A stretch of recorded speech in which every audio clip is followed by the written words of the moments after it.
Fala aí pessoal, tudo bem?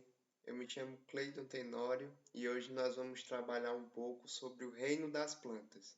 Vai ser mais uma introdução sobre como surge o reino e como ele vai se classificar para que a gente possa dar continuidade mais na frente.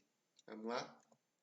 Então, basicamente, o reino das plantas vai compreender seres vivos que vão ser eucariotos, ou seja, aqueles indivíduos que possuem uma membrana nuclear, uma carioteca, certo? Esses indivíduos vão possuir nas suas células uma parede celular, e essa parede celular ela é de celulose. Isso é uma característica muito interessante nas plantas que a gente vai estudar na fisiologia vegetal. Esses indivíduos são todos autótrofos, ou seja, conseguem transformar a matéria inorgânica em matéria orgânica, gerando ali uma fonte de energia para o seu metabolismo. O processo que transforma a matéria inorgânica em matéria orgânica chama-se, no caso das plantas, fotossíntese. E ele tem uma importância muito grande no processo ali de construção das teias e cadeias alimentares, nos processos de sucessão ecológica e, consequentemente, nos processos de pirâmides de energia, ok? Esses indivíduos eles são todos pluricelulares, inclusive os seus embriões, né? Então, depois da formação do zigoto, esses indivíduos eles conseguem formar embriões maciços e esses embriões são pluricelulares, que vai dar origem ali a uma nova planta a partir da sua planta mãe. Então, quando a gente estiver falando um pouco sobre reprodução, nós também vamos ver um pouco sobre esses embriões. Basicamente, alguns cientistas, taxonomistas, preveem que as plantas elas surgem no ambiente terrestre há cerca de 470 milhões de anos atrás. E elas surgem a partir de um conjunto de algas, que a gente conclui serem as algas verdes, por possuírem características mais aproximadas das plantas atuais. Elas, durante o passar do tempo, conseguiu conquistar algumas características, como, por exemplo, a absorção de água através de raízes ou de rizóides, como a gente vai ver, a capacidade de distribuição dessa água em todos os órgãos dessa planta, ou até mesmo a proteção contra a perda de água. Essas características evolutivas surgem com o tempo e fazem parte do processo de taxonomia e classificação das plantas. Outras características adquiridas com o tempo foi a redução da necessidade de água durante os processos de reprodução, a gente vai ver um pouco mais na frente, e também foi necessário que a planta ela passasse por uma redução da sua fase haploide, ou seja, da sua fase de geração de gametas. Essa redução faz com que o período de gametófito fique mais reduzido e a gente apresente um ciclo de vida maior com a fase esporofítica. Algumas plantas ainda conseguiram algo a mais. Elas conseguiram uma adaptação a ambientes mais secos. São o caso das plantas xerófitas, que a gente vê muito no nosso belo bioma da Caatinga. O que vai caracterizar um indivíduo a ser uma planta? Então vejam, as plantas, além de possuírem aquelas características iniciais que nós falamos, de serem autotróficas, eucariotas e pluricelulares, esses indivíduos vão produzir embriões maciços. E esses embriões maciços produzidos vão ser totalmente dependentes da planta mãe.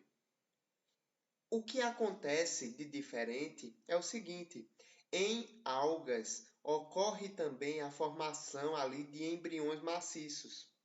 Esses embriões maciços, diferentemente das plantas atuais, eles não são dependentes da planta da alga mãe. E isso diferencia e faz com que as algas estejam na classificação, como a gente viu no reino protista, e as plantas estejam ali no nosso reino plante. Gente, o que seria um embrião maciço? O embrião maciço nada mais é do que um embrião no qual não se tem nenhuma cavidade. O exemplo mais típico que a gente pode observar é um grão de milho, por exemplo. Um grão de milho é um embrião, e se a gente quebrar esse grão de milho, a gente vai ver que no interior dele não tem nenhuma cavidade, é totalmente maciço. Então, isso seria embriões maciços, são embriões sem cavidade. Além disso, as plantas elas também conseguem passar por um processo de alternância de gerações na sua reprodução. É o que nós chamamos de ciclo haplodiplo-bionte. Sendo que na geração haploide eu vou ter indivíduos formadores dos gametas, células sexuais. No caso do indivíduo que é haploide, nós dizemos que ele é um indivíduo N, ou seja, ele vai ter metade do quantitativo de cromossomos totais daquela espécie. E o indivíduo diploide, ou seja, o indivíduo 2N, com a carga total de cromossomos, ele vai caracterizar uma fase que nós chamamos de fase esporofítica. É interessante que durante o processo de evolução das plantas, a fase de gametófito vai estar persistente apenas nas briófitas e as fases de esporófito vão estar presentes sempre nas demais classificações que nós vamos ver a seguir. A origem dos grupos vai se dar através de algumas conquistas das plantas no ambiente terrestre. Então, de início, as plantas elas surgem como organismos avasculares. O que seria um organismo avascular? A, na biologia, é um prefixo de negação. Vasculares, vasos. Então, essas plantas elas não possuem o que nós chamamos de vasos condutores de seiva. Imaginem agora, de forma bem hipotética, o nosso sistema circulatório. Ele é quem vai levar, carrear o sangue dos pulmões, oxigenado, até distribuir em todas as extremidades do meu corpo. Eles são vasos. A planta, ela também necessita de alguns vasos, dependendo do seu porte. Então, plantas avasculares são aquelas que não possuem vasos condutores de seiva, água, sais minerais e a própria seiva elaborada. Isso a gente vai ver um pouco na fisiologia vegetal lá mais na frente, ok? Já nós temos também plantas que são vascularizadas. Essas plantas vascularizadas, elas surgem no ambiente cerca de 40 milhões de anos depois do que a gente chama de origem das plantas, de plantas avasculares. Então, essas plantas vasculares vão ter a capacidade de possuir vasos condutores de seiva e isso faz com que essas plantas elas possuam um porte em tamanho muito maior. Só contando um pouco de história, a gente que estuda a taxonomia trabalha com a origem das plantas em plantas muito parecidas com as avasculares atuais, que são as briófitas. E depois de um tempo, nós observamos através de fósseis, né, que as plantas vasculares elas surgem um pouco depois na observação do carbono 14, ok? Quem seriam as plantas avasculares atuais? As briófitas. Quem seriam as plantas vasculares atuais? Pteridófitas, gimnospermas e as angiospermas. A gente ainda vai ver que é necessário, durante o processo de evolução, os fatores de dependência ou não de água para reproduzir. Então, perante a dependência de água, nós temos duas classificações: plantas criptógamas, que são aquelas em que depende-se da água para a reprodução e depende da água para a reprodução por quê? Porque o gameta masculino ele é flagelado, então ele precisa nadar até o gameta feminino. Através desse processo de natação, as plantas criptógamas elas conseguem se reproduzir. Quem são as criptógamas? Briófitas e pteridófitas. As fanerógamas, por sua vez, já não precisam da água para que ocorra um processo reprodutivo. O que acontece é que surge nessas plantas o que nós chamamos de grãos de pólen, que são estruturas diversas, depende ali da espécie da planta, mas que possuem uma facilidade em planar, em conseguir ser levadas contra o vento, a favor do vento, e aí encontrar o seu gameta para a fecundação. Essas plantas já não precisam de água para se reproduzir, porque o seu pólen ele não é mais flagelado. E aí, mediante essas características, nós conseguimos dividir o reino plante em 4 filos, que é o filo das briófitas, só lembrando, organismos avasculares, ou seja, sem vasos condutores de seiva, consequentemente são plantas muito pequenininhas, né? Por quê? Porque elas precisam ser pequenas? Porque as células delas são nutridas através de um processo de difusão e não por um processo de condução de seiva. A partir disso, nós iniciamos as plantas vasculares. Essas plantas vasculares vão ser classificadas em pteridófitas, gimnospermas e angiospermas. Verifiquem que elas têm um porte muito maior, certo? Porque elas possuem vasos condutores de seiva que podem nutrir e levar ali a seiva bruta e seiva elaborada para qualquer parte da planta.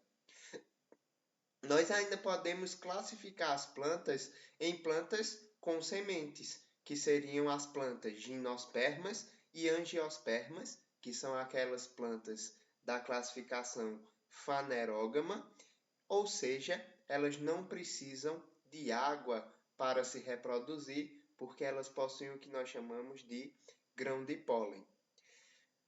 A base desse processo evolutivo do reino planta está nas algas, certo? Então, as algas verdes seriam a nossa hipótese de classificação mais antiga, né, que deu origem às nossas plantas atuais. Nas próximas aulas, nós vamos ver exatamente as características de cada um desses filos e aí a gente consegue traduzir bem e observar bem como ocorrem os processos de classificação. Algo muito interessante em observar o processo de classificação é a origem de características que favorecem o reino. Por exemplo, para que as algas elas conseguissem ter um ancestral em comum das plantas atuais, foi necessário que houvesse uma diferenciação no embrião. Ou seja, esse embrião já seria multicelular e dependente da planta mãe, coisa que não acontecia com a alga. Para que a planta ela passe de avascular, como as briófitas, para plantas vasculares, foi necessário basicamente a origem de vasos condutores. Nesse processo também, a gente inicia a fase esporofítica como predominante. Então, nas briófitas, nós temos a fase gametófita como uma fase reprodutiva mais alongada no ciclo de vida da planta e a partir das plantas vasculares, nós vamos ter o esporófito como uma fase dominante. Se a gente vê mais na frente, depois das pteridófitas, nós temos uma nova característica que deu origem a um novo grupo, que é nada mais nada menos do que a origem de sementes e de crescimento lateral, Isso faz com que a planta ela não cresça mais apenas para o ápice, e sim ela se ramifique. E no final, nós temos as nossas plantas que originam os frutos. Então, essa foi uma característica muito interessante para a origem das angiospermas, e isso a gente vai ver um pouco mais na frente, que é a origem de flores e de frutos, que possibilitou uma diversidade muito grande dessas plantas angiospermas e possibilitou com que elas dominassem o ambiente terrestre. Então, gente, era isso que eu tinha para falar com vocês hoje. Até a próxima.